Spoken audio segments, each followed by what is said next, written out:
Welcome to another episode of 5-Minute Licks. I'm not the only one in this household who likes a little bit of single string shred. So I want to show you guys a primer that I use to practice to get my Malmsteen style licks on. Let's just dive into it.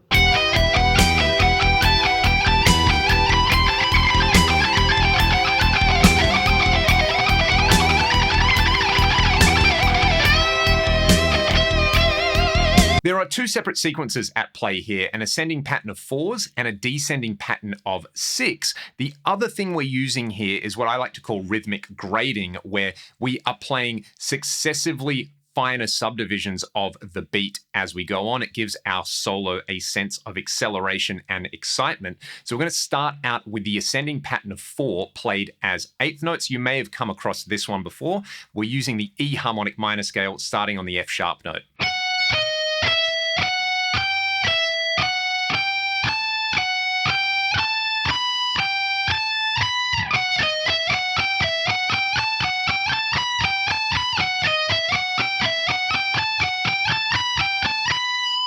Now, one handy thing to do there is to get those discrete position shifts happening and to practice them separately. So using your pinky and going up, say, from fret 14, which is F sharp, to fret 15, which is G, we're going from an upstroke to a downstroke.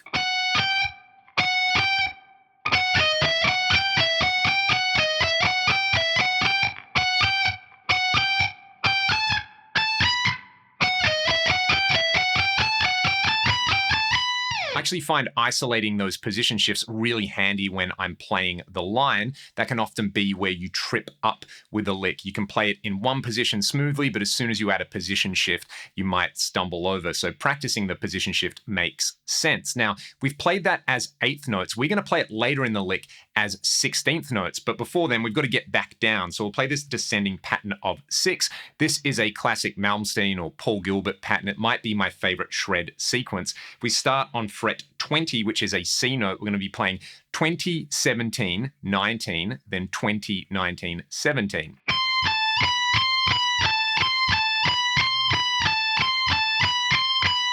We'll then run that down the scale.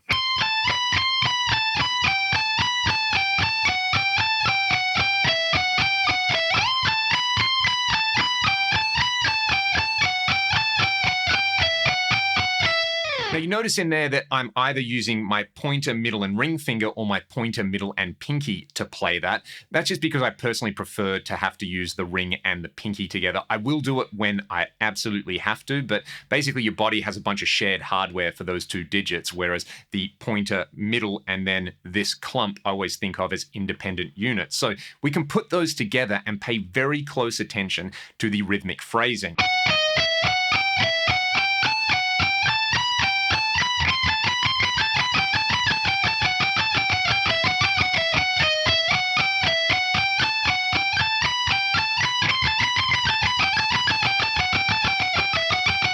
Now, I'd encourage you to work on that to a click track or over a backing track. And once you've got that down, all we're going to do is jump up to the next rhythmic grade. So the first ascending sequence is in eighth notes. Then we've got eighth note triplets descending. So we're going to swap over to 16th notes to ascend. And then if you can cram it in, 16th note triplets on the descend. I'm going to try and do this in time over a backing track, but I will play it nice and slow for you unaccompanied first.